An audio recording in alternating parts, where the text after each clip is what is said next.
Ao meu lado, o deputado Wanderley Miranda, do PMDB, que vai falar sobre o Dia Internacional de Combate às Drogas, celebrado em 26 de junho. Boa tarde, deputado. Boa tarde, obrigado.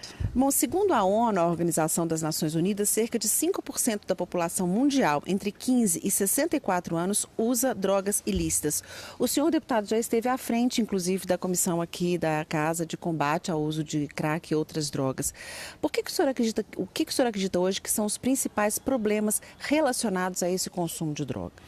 Bom, primeiro que eu acho que esse dado que é mostrado, ele não reflete a realidade. Esse número é muito maior, pela experiência que a gente tem de lidar no dia a dia com essa questão e até mesmo pelo fato de ter presidido aqui na casa uma comissão que foi criada também a meu pedido, que é a Comissão de Prevenção e Combate ao Uso do Crack e outras drogas. Quando a gente fala de drogas, na verdade, a gente precisa entender que a droga ela sempre esteve presente na vida do homem, em situações diferentes, em composições diferentes, em regiões do globo, usada também de forma diferente. Se a gente for falar, por exemplo, do crack, o crack, lamentavelmente, foi exportado para o Brasil num período crítico dos Estados Unidos, especificamente de Nova York, quando chegou aqui nos anos 80. Mas na Europa o crack não é a principal droga. Eu vi esses dias uma entrevista de uma autoridade falando sobre a questão, a autoridade não, até me lembro agora, um jornalista falando sobre a situação da droga na Europa. Aí ele citou o crack também. Não, o crack não é a droga na Europa. A droga na Europa são os opiáceos e o problema que eles têm hoje, que é grave, é a heroína. Eles lidam com uma situação muito grave nesse sentido. No Brasil, nós temos hoje uma demanda por droga que, de certa forma, para mim, é uma incoerência a forma como a questão é tratada. Primeiro porque o usuário de drogas, ele não pode ser cobrado ou punido por usar droga, embora usar droga no Brasil continua sendo um crime. Ou seja, a droga não foi descriminalizada no Brasil, mas o usuário não pode ser preso porque usa droga. O que é que nós criamos com isso? Nós criamos com isso um monstro. Por quê? Nós sabemos que há uma relação de interesse mercantilista entre o que vende a droga e o que consome a droga. Só tem o vendedor porque tem o cliente, só tem o cliente porque tem o vendedor.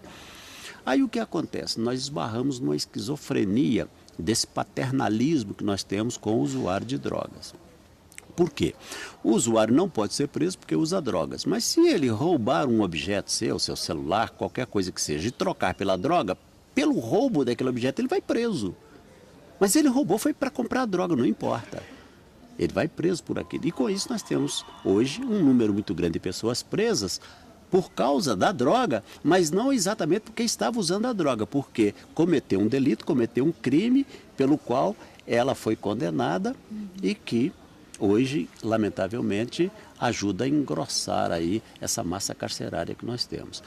E o que é de se lamentar também, Joanita, e falando aí também para as pessoas que estão nos assistindo, é o domínio que a droga conseguiu em toda a nossa sociedade. Quando eu digo em toda a nossa sociedade, eu estou querendo dizer o quê? Nós temos 853 municípios em Minas Gerais. A droga está presente em todos eles. Distritos, eu não sei quantos temos, com certeza nos distritos também a droga já chegou. A droga chegou onde não chegou ainda o saneamento básico, onde não chegou ainda um atendimento de saúde de qualidade, onde não chegou ainda outros serviços do Estado, a droga já está presente lá. A droga, acredite ou não, está presente lá na zona rural. O trabalhador na zona rural, aquele que às vezes tomava uma pinguinha para trabalhar e tal, alguns estão fumando pedra de crack. Ele tem um fornecedor que vai lá. A droga chegou às tribos indígenas, chegou na terceira idade. O usuário de droga ele não tem mais um perfil, ele não tem mais uma cara. Eu digo que ele tem dente de porcelana, ele é banguela, ele anda sujo pelas ruas, mas anda de terno também, está nas repartições, está frequentando os melhores lugares. Então a droga ela não tem mais cara. A gente foca muito na questão do crack, por quê? Porque há também uma ilusão de que o crack é muito usado porque é a droga mais barata que tem. Não, é a droga mais cara. Por que é a mais cara? Uma pedra de crack custa 5, 10 reais. Mas um usuário de crack não se contenta com uma pedra só. Ele tem que fumar uma pedra atrás da outra. E de 5 em 5, de 10 em 10 reais, ao final do dia, ele gastou uma soma de dinheiro absurda. E de onde veio esse dinheiro? Muitas vezes dos delitos que ele comete para poder ter acesso à droga. Então, nós temos aí o dia 26 como o Dia Internacional de Combate. Nós precisamos fazer esse trabalho de conscientização. E eu costumo dizer e digo, mais uma vez para aqueles que estão nos assistindo de casa, do trabalho, de onde quer que estejam, que a prevenção começa dentro da nossa própria casa. Às vezes nós transferimos muito essa responsabilidade para portas afora, mas ela começa dentro da nossa própria casa. E uma forma de podermos observar se a droga já entrou na nossa casa é observar o comportamento. Começou a ficar desleixado com o estudo, começou a dormir demais, começou a não ter responsabilidade com horários, começou a assumir coisas dentro de casa. Aquele menino, aquela menina que era tão bom, tão boazinha, tão obediente, tão tranquila, de repente se tornou uma pessoa áspera, respondona, desrespeitosa. Esses são sinais. Eu não estou dizendo que isso pode dizer que uma pessoa está usando, mas é atento. Sinal. Fique atento. O sinal de alerta acende aí através dessas situações que eu coloquei. E o que é de se lamentar é que nenhum governo, nem federal, nem estadual, nem municipal, tem uma política eficiente, uma política eficaz para o tratamento da questão das drogas. Nós estamos vendo agora o caso de São Paulo. O prefeito de São Paulo começou um processo que eu poderia chamar assim de uma limpeza. Mas, na verdade, ele está varrendo para debaixo do tapete. Ele está pagando as passagens para os dependentes de crack voltarem às suas cidades, né, originais.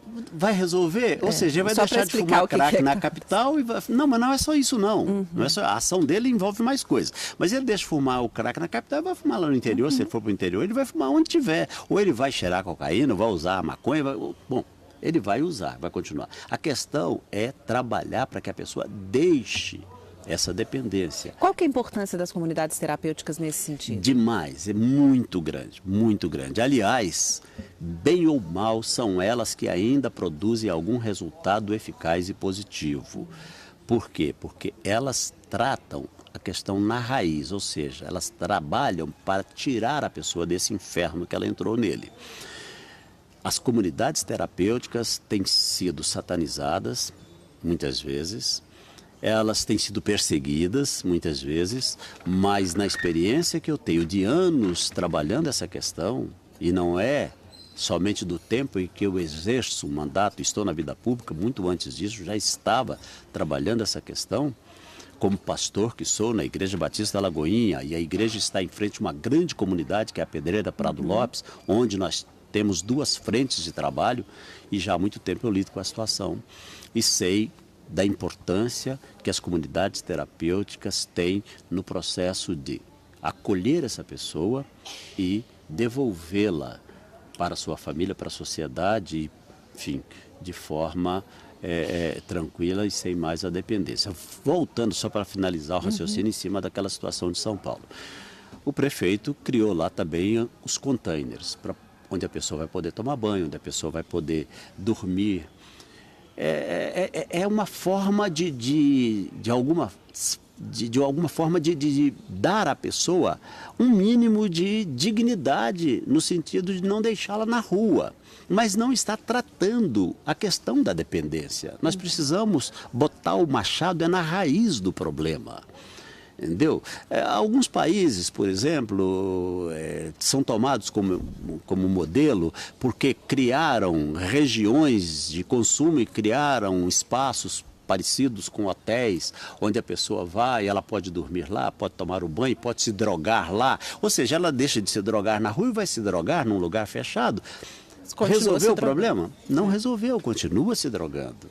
E precisamos entender que a droga é uma pandemia, ou seja, ela está assolando o mundo inteiro, ela está tirando o sono das famílias no mundo inteiro, falando especialmente da nossa cidade, Belo Horizonte, do nosso estado, Minas Gerais, muitas famílias sofrendo, perdendo os seus filhos precocemente para o mundo das drogas, alguns morrendo por causa da dívida de uma pedra de crack, outros pais pegando o salário, entregando para o filho, mães desesperadas, dispostas a usar droga com o filho dentro de casa para não vê-lo na rua. Ou seja, é uma situação realmente caótica, desesperadora. Mas eu tenho esperança de que a gente vá conseguir um dia acordar os governos, e eu digo aqui os governos, tanto federal quanto estadual e municipal, para essa realidade, para que a gente tenha uma política eficiente e de resultado.